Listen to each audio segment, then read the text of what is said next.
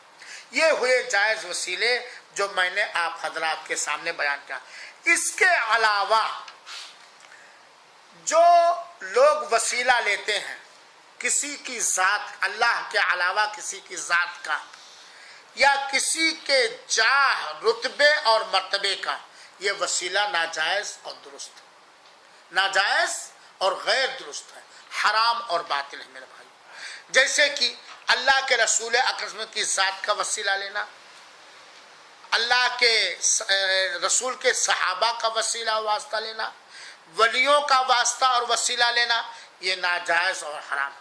کیونکہ میرے بھائیو جس کا جو جاہ اور رتبہ اللہ نزدیک، اللہ کے یہاں، ذرا غور سے سنیے گا، سمجھنے کی کوشش کریں. جس کو جو رتبہ اللہ کے یہاں ملا ہے اس رتبے سے وہ فائدہ اٹھائے گا کہ ہم اٹھائیں گے؟ بتلاؤ ذرا، سمجھو کون اٹھائے گا بھائی؟ اللہ کے رسول اکرم صلی اللہ علیہ وسلم کو اللہ تعالیٰ نے جو رتبہ دنیا اور آخرت کے اندر دیا وہ سب سے بڑا رتبہ ہے. ہمارے حبیب کبریا کو جو رتبہ اور مقام اور جاہ اور حیثیت یا پوسٹ دنیا اور آخرت میں اللہ نے عطا کیا ہے، سب سے بڑا رتبہ ملا ہے. اتنا بڑا رتبہ کسی نبی اور رسول، کسی ولی کو بھی نہ ملا ہے اور نہ ملے گا، کسی انسان کو نہ ملا ہے نہ ملے گا. اس میں کوئی شک نہیں. اللہ نے بہت بڑا رتبہ آپ صلی اللہ علیہ وسلم کو دیا ہے، اپنے اولیاء کرام کو بہت بڑا رتبہ دیا ہے، اپنے شہدائے کرام کو بہت بڑا رتبہ دیا ہے، اپنے نیک بندوں کو اللہ تعالیٰ نے بہت بڑا رتبہ دیا. لیکن ان کے رتبے سے ان کو فائدہ ہوگا کہ آپ کو فائدہ ہوگا؟ اصغر صاحب، ان کو فائدہ ہوگا نا. تو ان کے رتبے کو ہم کیا وسیلہ واسطہ بنا سکتے ہیں؟ بنا سکتے ہیں بھائی. ان کے رتبے کا ان کو فائدہ ہوگا، اور نفع نقصان پہنچانے والا کون ہے؟ اللہ تعالیٰ. تو جن کو رتبہ ملا ان کے رتبے کو ہم واسطہ اور وسیلہ کیسے بنا سکتے ہیں؟ ہے نا، نہیں بنا سکتے ہیں میرے بھائیو ساتھ. ہاں اگر کوئی آدمی نیک ہے، زندہ ہے، موجود یا موجود کے حکم میں ہے تو ہم اس سے دعا کا وسیلہ، اس کی دعا کا وسیلہ ہم لے سکتے ہیں. جیسے کہ اللہ کے رسول اکرم صلی اللہ علیہ وسلم ایک دن خطبہ دے رہے تھے مسجد نبوی میں. ایک صحابی آئے اور انہوں نے کہا اے اللہ کے رسول، راستے کٹ گئے، جانور مر رہے ہیں، آپ اللہ تعالیٰ سے دعا کیجئے بارش برسے. وہ صحابی آئے خطبے کے وقت جمعہ کے دن اور کہا راستے کٹ گئے، یعنی جب بھکمری سوکھا پڑ گیا تو چوری ڈکیتی چالو ہو گئی، راستے میں نکلتے ہوئے لوگ لوٹ لیتے ہیں اور گھاس پھوس نہ ہونے کی وجہ سے جانور مر رہے ہیں، آپ اللہ تعالیٰ سے دعا کیجئے. یہاں اللہ کے رسول زندہ تھے، موجود تھے. ان کی گزارش کو، صحابی کی گزارش کو ڈائریکٹ سن رہے تھے کہ نہیں سن رہے تھے؟ یہاں اللہ کے رسول نے دعا کیا اور فوراً بدلی چھائی اور بارش برسنے لگی. تو اس حدیث سے کیا معلوم ہے؟ کسی نیک موجود یا موجود کے حکم میں جو ہو، اور موجود کے حکم میں ہونے کا مطلب یہ ہے کہ جس تک اپنی آواز آپ پہنچا سکیں، چاہے خط کے ذریعہ، چاہے موبائل کے ذریعہ، چاہے فیکس کے ذریعہ، بس میں یہ موجود کے حکم ہے تو اس کی دعا کا وسیلہ واسطہ.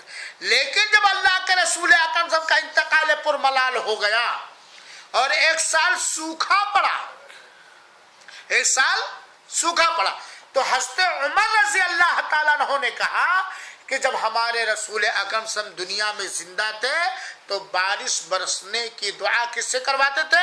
رسول اللہ صلی اللہ علیہ وسلم سے. اب ہمارے رسول دنیا میں نہیں ہے، لہذا ان کے چچا حضرت عباس سے دعا کروائیں گے. بارش برسنے کی دعا کس سے کروائیں گے؟ ان کے چچا سے. حضرت عمر مسجد نبوی میں ہے، اللہ کے رسول اکرم کا روضہ مبارک کتنی دور پر ہے مسجد نبوی میں؟ ملا ہوا ہے کہ نہیں ملا ہوا؟